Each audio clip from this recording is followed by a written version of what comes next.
The dance floor is yours and you're looking ready to set it on fire.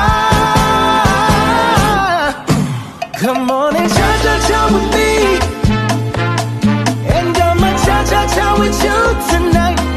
I like it like that, she working that back. I don't know how to act. Assalamualaikum warahmatullahi wabarakatuh.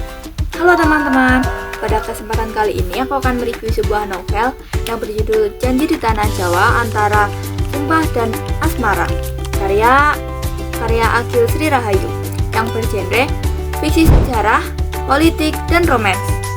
Novel ini berdasarkan waktu sekitar tahun 1840, berdasarkan tempat di Jayamukti dan Belanda.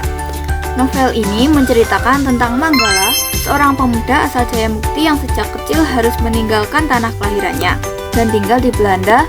Setelah dewasa, ia kembali ke Jayamukti atas perintah William, seorang yang telah membesarkannya di Belanda. Namun, kepulangan Manggala ternyata bukan sekedar untuk pulang kampung. Ia datang dengan sebuah tugas yang membuatnya terlibat dalam berbagai konflik politik dan rahasia yang tersimpan di Jayamukti. Di tengah semua itu, Manggala bertemu dengan Kinanti, putri Bupati Surya. Pertemuan mereka perlahan berkembang menjadi hubungan yang lebih dekat. Tetapi, perjalanan mereka tidak semudah yang dibayangkan. Semakin lama, Manggala justru menemukan banyak hal yang tidak pernah ia ketahui sebelumnya, seperti rahasia keluarga, pengkhianatan, ambisi kekuasaan, hingga orang-orang yang ternyata tidak sebaik yang terlihat. Semua membuat hidupnya berubah sepenuhnya.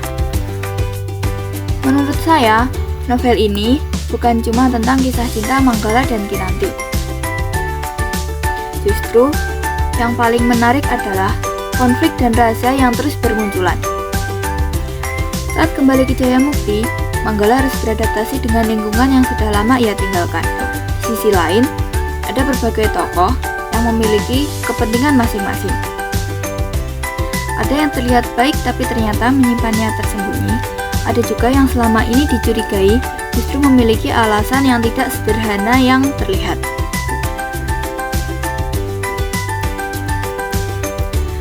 Konfliknya semakin menarik ketika muncul berbagai intrik konflik yang melibatkan keluarga bangsawan, hubungan pertemanan, dan perebutan kekuasaan.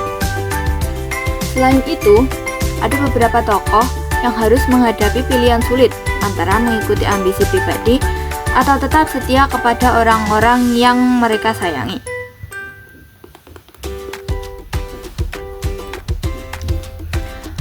Hal yang paling saya suka dari novel ini adalah plot twist-nya banyak yang tidak mudah ditebak. Beberapa kali saya merasa sudah bisa menebak jalan ceritanya, tetapi ternyata penulis menghadirkan fakta baru yang membuat semuanya berubah.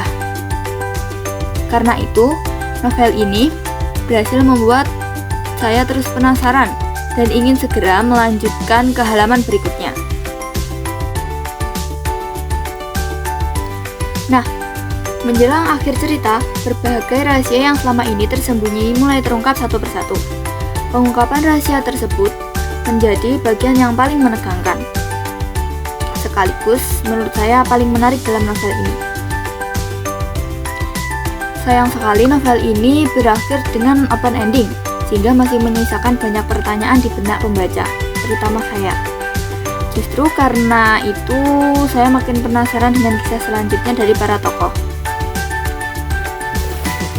Novel ini mengambil tema utama sebuah pengkhianatan, ambisi kekuasaan, kesetiaan, cinta, dan pengorbanan.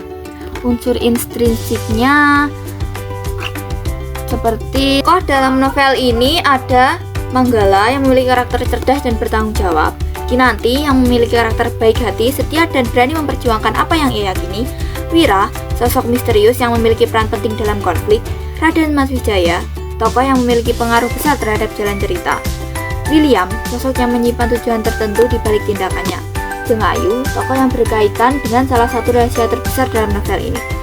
Novel ini memiliki alur campuran karena terdapat beberapa bagian yang kilas balik dan membantu membaca memahami masa lalu para tokohnya. kalau latarnya berada di Jayamukti, di sebuah keraton, beberapa daerah di Jawa dan Belanda dengan suasana kehidupan masyarakat pada masa kolonial. Menurut saya, sudut pandang novel ini menggunakan sudut pandang orang ketiga. Amanat yang dapat diambil dari novel ini adalah bahwa setiap tindakan pasti memiliki konsekuensi. Selain itu, ambisi yang berlebihan dapat membuat seseorang mengkhianati orang-orang terdekatnya. Novel ini juga mengajarkan pentingnya kejujuran, kesetiaan, dan keberanian untuk memperbaiki kesalahannya. Penulis, menurut saya, gaya bahasa yang digunakan penulis cukup ringan dan mudah dipahami, meskipun mengangkat tema sejarah dan politik. Cerita tetap terasa menarik karena diselingi konflik keluarga, persahabatan, dan romansa. Penulis juga mampu menggambarkan suasana Jawa pada masa itu dengan cukup detail, sehingga saya bisa membayangkan latar ceritanya. Kelebihan novel ini adalah alurnya seru dan penuh kejutan. Terdapat banyak plot twist yang membuat pembaca terus penasaran. Karakter tokohnya juga memiliki perkembangan yang jelas sehingga terasa hidup dan tidak membosankan. Sedangkan kekurangannya, beberapa bagian konflik politik mungkin cukup rumit bagi sebagian pembaca. Selain itu, ending yang menggantung membuat pembaca penasaran karena belum mengetahui bagaimana kelanjutan kisah para tokohnya.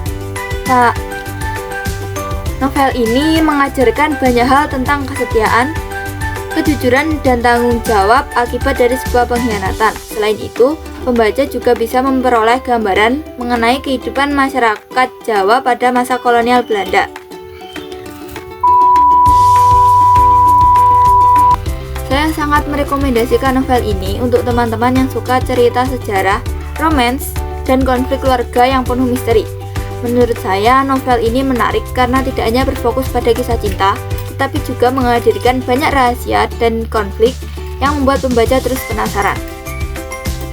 Secara keseluruhan, saya memberikan nilai 10 dari 10 untuk novel Janji di Tanah Jawa Antara Sumpah dan Asmara karya Agil Sri Rahayu ini. Novel ini berhasil membuat saya ikut merasakan emosi para tokohnya dan terus penasaran hingga halaman terakhir. Sekian review buku dari saya. Terima kasih sudah menyimak. Wassalamualaikum warahmatullahi wabarakatuh. Dadah!